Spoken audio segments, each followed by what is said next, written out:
What's up, guys? Welcome back to the Turbo John YouTube channel. We just got over here to Brian's B&K Performance, and we are working on Randy's car. Taking a drill at it now.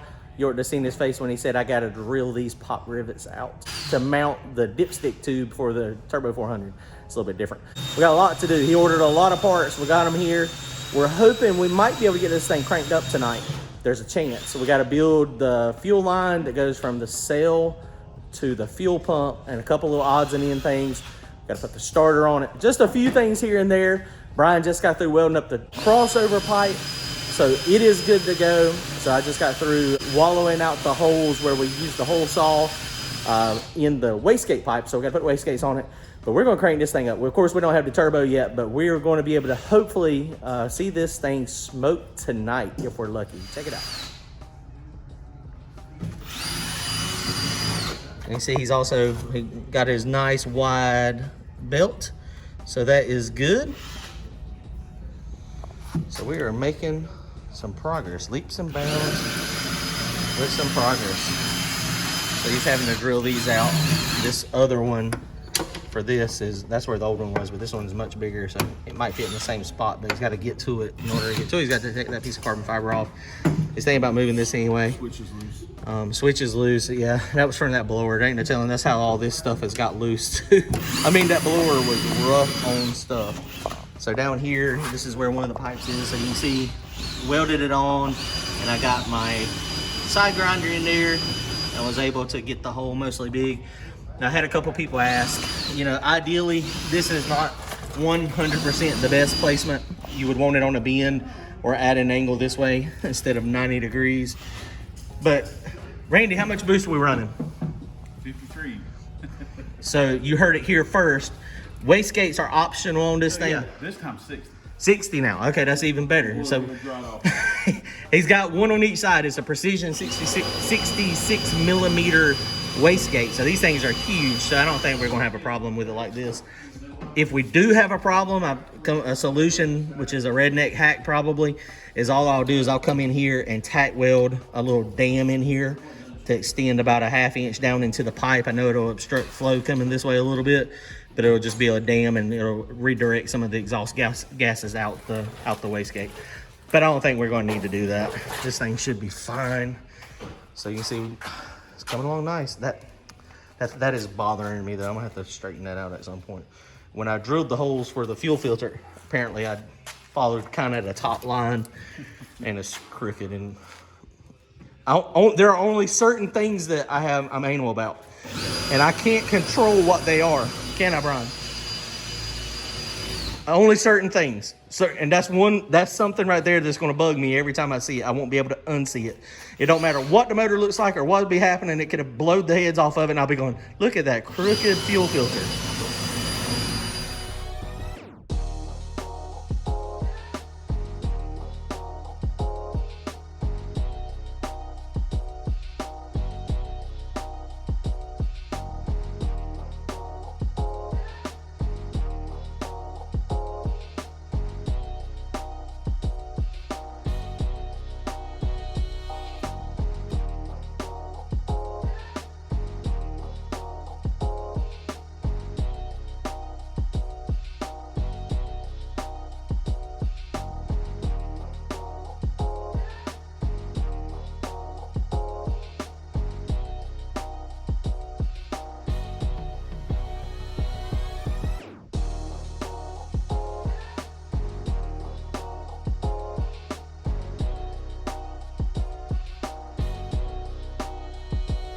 Progress here. So you can see the merge pipe and all this stuff is on. He's got this nice and supported up here. So that's going to hold the bulk of the weight of the turbo. Like I said, mild steel cold side or hot side, but that doesn't matter. That's fine. Wastegate is over here. Once we check it off for leaks, then the merge is going to get wrapped with heat wrap. So that should be fine. Again, we got the 1-inch belt. We got all our lines made. This is that -20 line. That wastegate's going to get turned around. We're going to turn it around, and it'll probably just go straight down here and then like a straight dump, 90-degree dump. So that should be fine. All the fuel injectors are in. Fuel lines are made. We made that little short one. So all the wiring is done. Brian's fixing to put the starter on it now. So really, I mean, we are coming, man, this thing's gonna crank hopefully in a few minutes. I need to grab the laptop real fast and go ahead and put the tune-up in it. Something else, this is a 36-1 Holley crank trigger wheel. So I had to play with this. So with this is pretty cool. Basically, you got 36 teeth minus 1. So I guess it's actually 35 teeth. But what you have to do, they've got this thing marked. You see this mark right here. So you put it on top dead center on the balancer, which is kind of hard to see, but that is top dead center. So it's on top dead center, and then you count your teeth, and then your pickup goes here. It goes on this, and so you just input that parameter into the laptop. Now the other thing you have to do, which I already checked, Sammy and the boys at TKM already done it, is the crank trigger pickup, the cam pickup is right here. So this is a spot that this sensor grabs the signal as this passes by. So this has to hit 195 degrees before top dead center on the compression stroke. So I rolled the motor over, pushed it all around. When I got to 195 degrees, this pin, this nut, it's a magnetic nut. There's a magnet in the middle. It was straight up and down, and it was on 195 degrees here. And then it keeps going. So basically what that does is the cam sync, it's a cam sync. So the cam sync, it triggers, and then it knows, okay, we're coming up on the compression stroke. And then this pickup here, it picks up this missing tooth. It senses the tooth is missing, and the computer knows that 7 teeth later is top dead center. So this comes flying around, and all this happens, of course, super duper fast. So cam sync, 195 degrees, it alerts it that it's coming. It notices the missing tooth, and then it counts down to teeth. And then whatever timing set you put in it is able to know where it's at to make it work. Modern EFI is freaking amazing. And Holley has done a great job making this stuff very, very user-friendly. Very user-friendly. All right, so we're ready. We're going to crank this thing up in a minute. Maybe. Boom, y'all. What do you mean maybe? I can't find a station. Okay, we're missing a shim. Randy gonna have to hold the starter. I mean, we're gonna have to do something. I mean, we can't let a missing starter shim hold us up from trying to crank this thing. Take the one off the blood bag. Actually, he's got it. I don't know if he's got it over there or not. Okay, so we're gonna try to crank this thing up. Okay, guys. So Randy's putting oil in it now. They're fixing to put some fuel in it, and so we're gonna be ready to go here in a second. Let me show you what I changed in the computer here. So it wasn't real difficult. Let me go offline. So if you go into your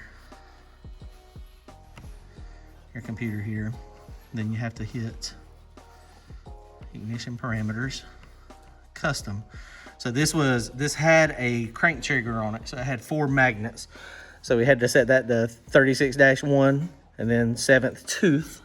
And then the timing offset is 0. So once we get this thing cranked up, we'll throw a timing light on it. And once the timing light's on it, if the timing is not exactly what we're asking it to be, then we can do an offset right there in that table and change it by 1 degree, 2 degrees, 3 degrees, whatever it is. Injector end angle, that's in another screen. Injector phasing is what it's called. So basically, in order to do this, the first thing you have to do is copy your base fuel map. So you highlight your base fuel map and turn it to 0. So when it goes to 0, so at that point, it goes 0. You come down here, hit injector phasing, and then it has all your specs up here. You enter the cam specs. I'm not going to show you all the cam specs because it was a custom grind cam, and I don't know that they want to share that. So then what happens is you put 0 here in this box, and then you hit recalculate. And so then you get a whole bunch of numbers across here from the left to the right. And so then basically you just do injector phase offset. And so at that point, all you do is pretty simple. So you can see I got minus 71.9. That first one you get to 0. And so once you do that, then that's all you're ever going to do with this screen again. That's all you're ever going to do with this screen is right there. And so then you come back over to the fuel map where it was, and then you hit paste, and then it goes back, and then you're set. So then now what happens, that injector in angle, what that does is that makes sure that the injector does not spray when the intake valve is closed. Like for emission stuff, it's a little bit over my head, but like emissions vehicles, they spray when the intake is closed and it cools off the valve and it does something with emissions. But on a race car, we don't want that. We want this thing to, we want all this fuel to be delivered with the intake valve open, and that way it goes into the cylinder and it doesn't, you know, sit on the back of the valve. So that's what that is. Something else we just did, this is that fuel pump mount that we had, that Randy bought, that we thought we were going to work, but it didn't. So we're going to use it as a fuel pump prime. Works great. A nice little handle here that you can use, and then just throw that little belt on it, and then we'll stick it down there and we'll try to prime it. We should be able to prime the oil pump and the fuel pump every time before the motor's cranked, hopefully. It's not very good. Not that far. There we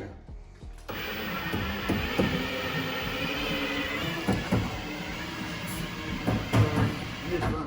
That was 77 pounds of fuel pressure. Yeah, the battery is good. Well, I mean, we're good. Okay. So did that stop leaking, Brian, when you tightened it? Yeah. Okay. Make sure to remember to look at it again to make sure. Okay. So we're ready to fire this thing up. Okay, everything appears to be good. We got good oil pressure, so we primed everything. That worked like a champ down there doing that. Oh yeah. Fix that. Get some methanol fumes. Maybe not. Maybe it won't be too bad. They put a little bit of transmission fluid in there. We still got a little bit to do to the transmission, but we're not really worried about that now. We just don't want to burn it up when we start it. All the plug wires are on. Firing order is right in the computer. There's no leaks when we just primed everything. We got oil, we got fuel, everything's good. The only thing we don't have is we do not have oxygen sensor, so it's just gonna be an open loop. So, I mean, we ain't gonna let it run but a few minutes anyway. And then just basically doing a motor check, nut and bolt, making sure everything's running good like it should. And I mean, I may be way off on my fueling. I guessed on my fuel map what I thought it was going to need. Randy, hop in there and hit the fire button, cuz. Backfire, it may not crank up. Yeah, it's probably gonna backfire. That's usually what generally happens. But I mean, you know, it is what it is. I got it set proper, I think. So we'll see. My man's nerves is off. This is the most exciting part, first fire up to me. Don't you think, Brian? First fire up, you hadn't had it run, got a new camshaft. We're gonna see what it sounds like. I love it. When it ain't your car? Yep. Oh, you're nervous when it's your car too? Yep. You know my luck. I'm always relieved when mine cranks up. I'm like, yes, it cranked up, yes. Randy ain't got in the car in so long. He's Yeah, I don't even know if I fit anymore. like, Corona 25 done got me. Corona 25. What you need? That drain pan underneath the wheel over there.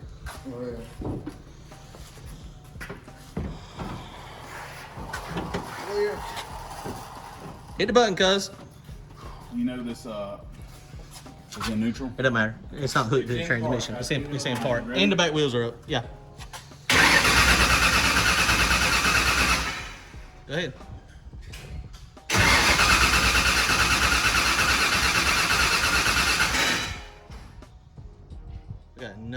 We ain't got but 3 pounds of fuel pressure. Hit it with you got some brake clean?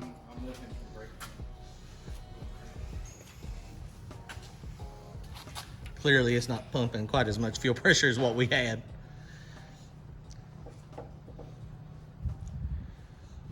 It sounds like it's got some compression. Ignition off. Yep. Okay. Ready? Mm-hmm. Tom? Yeah.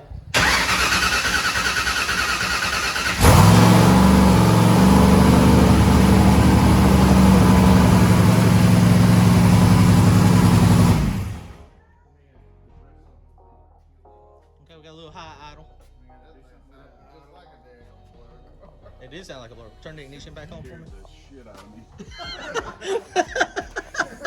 was just like, whoa. You got the ignition back on? Turn the ignition on. On. Yeah. It's on. How about my battery? Battery ain't been charged since last time we ran it. Don't jinx it. Well, it's getting ready to die. We ain't got a battery charge yet. Actually, yours will work. Oh, will it? No, it won't work. I was gonna say you got the same end, but it's not 16-volt battery, right? Yeah, no, mine's 16. Okay, well, it'll work. Yours is not lithium? I thought yours was that lithium ion thing. Yeah, it is. Did you try to turn the volume? I mean, to adjust? Yes, I've already turned it Ready? down. I'm gonna do it again. Yeah. Crank.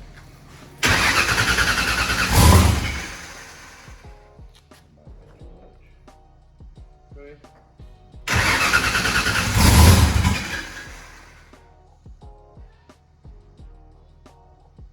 Go ahead.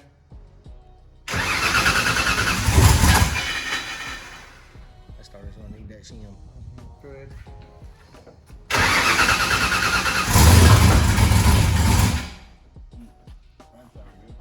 Just the starter hanging. Sorry.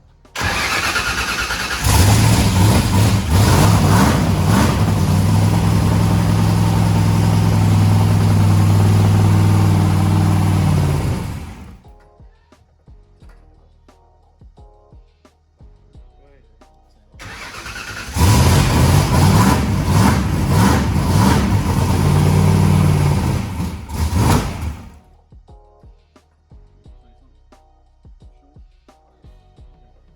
What do you see? Sounds really daggone good. Does it seem like it's reach or lean? I mean, I'm not really smelling any fuel at all. Sounds like it's lean. Okay, let me hold on. Let me put some fuel to it real fast. You smell a little bit, but it's not heavy. I'm gonna just jack it. Nothing like it used to be. No, it used to be it'd run you out of here. That Okay, thing I'm gonna smells just- really good, though.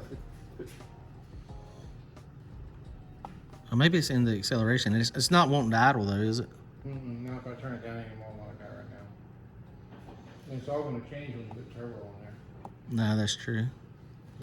That should I be. would just get it running. That should be.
Trying to blow my legs off, boy. Dude, when you revved it, my legs were right there. That hurt. You don't need to shave no more. I'm glad it didn't backfire. Look, my leg hairs are straight down there. Look. Didn't you notice that I was not in front of that? Well, I was. All right, Thanks for smiling. That'll give you a great big smile. what you think, cuz? I think he was trying to get a fist bump, and he got dissed. Ah, it sounds good. I'll give you a fist bump. Thanks, bro. Was I supposed to give you one? I wasn't even paying anything. Well, the acceleration circuit is on point. It freaking revs like crazy. Oil pressure idle was a little low. I thought that's why I wanted you to rev it. It was like 37, but it come up to like 80 when you rev it. God, yeah, don't mess with the regulator then. No, so that's good. The only thing we got left really to do to this, did y'all check to see if there was any leaks? I did. Okay. I mean, I checked top and front. I mean the hot side. I mean I can't check that till turbo's on. Oh. I gotta have some back pressure. Okay, so the only thing we really need to do is we're gonna have to support this thing. He's gonna come up off of this bar and mount it up here somehow, just to give us a little more support. Which it didn't look like it was moving to me. I mean, it looked like it was pretty So I'm gonna steady. put one anyways. Yeah, I think so. Trust it. So we've got good fuel pressure, motor cranked up and run. I don't know what the air fuel ratio was. I mean, the oxygen sensor, but it's not hammered rich in here. I mean, so normally when you crank these things up in an enclosed shop, even with the doors open, your eyes are burning really bad, and so it's rough on the lungs. Woo! All right, well, that's it. We got fire in the hole. That was the goal for tonight, so that was a success. This is the first night in a while it feels like we got a win on the car. I mean, so clearly we've been making progress. Were you watching fuel pressure? Yeah. Oh, yeah. We got 80, I think it was 81, 85 pounds. Yeah, so everything looks good. Everything seems good.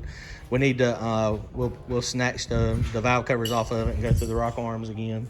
This camshaft is radically smaller than the other one. So this is, I mean, it still sounds pretty healthy though, but I mean, it's basically, you know, no exhaust. It's all coming through these 3-inch pipes out this one side. So that thing is, I mean, it's straight pipe. This is going to be awesome, guys. All right, guys, well, y'all comment, like, and subscribe. Make sure y'all go to turbojohnracing.com, pick you up some merchandise. Hit that join button if you want to join us in our weekly live chats. It's pretty fun. It's pretty cool. All right, later.